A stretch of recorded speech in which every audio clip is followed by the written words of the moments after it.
Hi everyone, welcome back. കഴിഞ്ഞ ദിവസം confident group ചെയർമാന്റെ മരണത്തിൽ ഞെട്ടിക്കുന്ന സംഭവങ്ങളാണ് ഇപ്പോൾ ട്രെൻഡിംഗ് ആയിക്കൊണ്ടിരിക്കുന്നത്.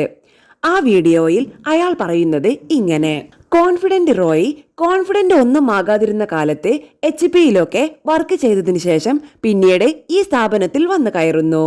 ഇവരുടെ വിശ്വസ്തനാകുന്നു. വിശ്വസ്തനായതിനു ശേഷം റോയ് എല്ലാ ദിവസവും കൃഷ്ണൻ നമ്പൂതിരിയെ കണ്ട് പാദം തൊട്ട് നമസ്കരിച്ചിട്ടാണ് ഓഫീസിലേക്ക് കയറാറ്. അങ്ങനെ പടിപടിയായി റോയ് വളരെ വിശ്വസ്തനായി. ഒരു പണവും മുടക്കാത്ത പാർട്ട്ണറാക്കി. എന്നിട്ട് അതിലെ പ്രൊജക്ട് എക്സിക്യൂഷന്റെ ചുമതല സൈലന്റ് പാർട്ട്ണർ, പണം മുടക്കാത്ത പാർട്ട്ണറായ റോയ്ക്ക് കൊടുത്തു. അങ്ങനെ വലിയ തോതിൽ ക്രിസ്റ്റൽ ഗ്രൂപ്പ് ഒരുപാട് പ്രോപ്പർട്ടീസ് വാങ്ങി. അതിനുശേഷമാണ് ഈ ബന്ധത്തിൽ ഉലച്ചിലുണ്ടാവുന്നത്. പല പ്രോപ്പർട്ടികളും റോയിയുടെ പേരിലാണ് രജിസ്റ്റർ ചെയ്തിട്ടുള്ളത്, കമ്പനിയുടെ പേരിലല്ല. അത് കൃഷ്ണൻ നമ്പൂതിരി കണ്ടെത്തുകയും അതേ തുടർന്ന് പല പ്രശ്നങ്ങൾ ഉണ്ടാവുകയും വാർത്താ മാധ്യമങ്ങളിൽ വന്നുകൊണ്ടേയിരുന്നു. ഒരു കാര്യം ഉറപ്പാണ്, റോയ് ക്രിസ്റ്റൽ ഗ്രൂപ്പ് വിട്ടു. ക്രിസ്റ്റൽ ഗ്രൂപ്പ് തകർന്നു.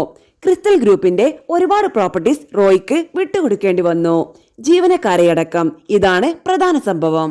അതിനുശേഷം ലത ജയിലിലാണ്. കൃഷ്ണൻ നമ്പൂതിരി മരിച്ചോ ജീവിച്ചിരിപ്പുണ്ടോ എന്നൊന്നും അറിയില്ല. ജനുവരി 30-ന് റോയ് മരിച്ചു.